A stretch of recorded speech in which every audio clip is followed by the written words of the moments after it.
France a réussi à servir notre pays, comme les colons l'ont fait par le passé avec les Indiens d'Amérique, en important chez nous l'alcool à outrance et sa maladie, l'alcoolisme. Désormais, ce sont des hordes, bien souvent extra-européennes, qui, trouvant des relais parmi la population locale, diffusent cocaïne, héroïne, cachets divers et variés ou cigarettes trafiquées. Si nous sommes à Vannes en ce jour, c'est que depuis quelques mois, le quartier de Carcano défrait la chronique. Ce que nous savions, ce que nous affirmions depuis des années, a enfin été révélé au grand jour par des commerçants courageux, excédés, qui ont décidé de dire non à la racaille, non aux dealers. Ces individus qui terrorisent toute une population, agissent en toute impunité, l'État ayant peur de rentrer dans les quartiers. Regardez le nombre de policiers déployés aujourd'hui pour la manifestation pacifique. Ce même déploiement, les habitants de Carcano y ont droit eux aussi. La sécurité est un droit fondamental, je le répète, garanti par la Constitution sous peine de révolution.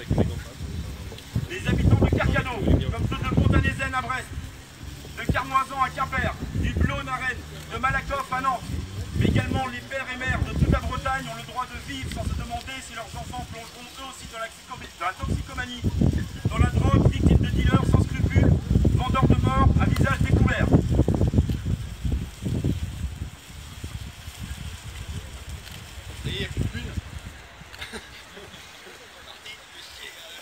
Car ils vendent de la mort et doivent être traités comme des criminels. Cette manifestation aujourd'hui est historique en Bretagne, car c'est la première fois que les Bretons l'amènent. Nos frères corses nous ont habitués par le passé à d'autres types d'actions face aux dealers et la drogue. Des actions qui ont porté leurs fruits puisque là-bas, les dealers sont profil bas. En Corse, les extra-européens ne font pas la loi.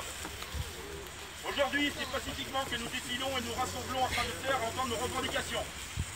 Mais l'État, tout comme les dealers, doivent le savoir. Nous ne sommes pas hommes et femmes à nous laisser faire, à nous laisser empoisonner, à nous laisser mourir. S'ils continuent et nous serons nombreux à leur barrer la route, il en va de l'avenir de notre peuple, qui, pour retrouver sa liberté, doit se libérer individuellement des drogues qu'on lui cherche à lui mettre dans le cerveau. Que l'État ne réagisse pas et nous nous montrerons comme souvent, les Bretons aussi le faire, que nous n'avons pas besoin de lui pour assumer notre destin. Aujourd'hui, nous... Ferme ta gueule! On en a parlé, Dieu! Tu fermes ta gueule!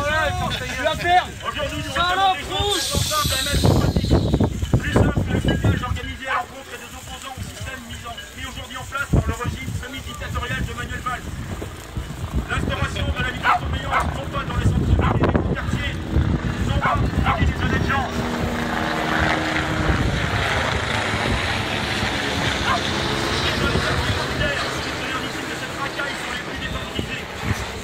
La condamnation et l'expulsion de tous les délinquants d'origine étrangère et la déchéance de la nationalité pour ceux qui l'avaient acquise. Ces marchands de mort, non seulement n'ont rien à faire chez nous, mais doivent être renvoyés dans leur pays d'origine.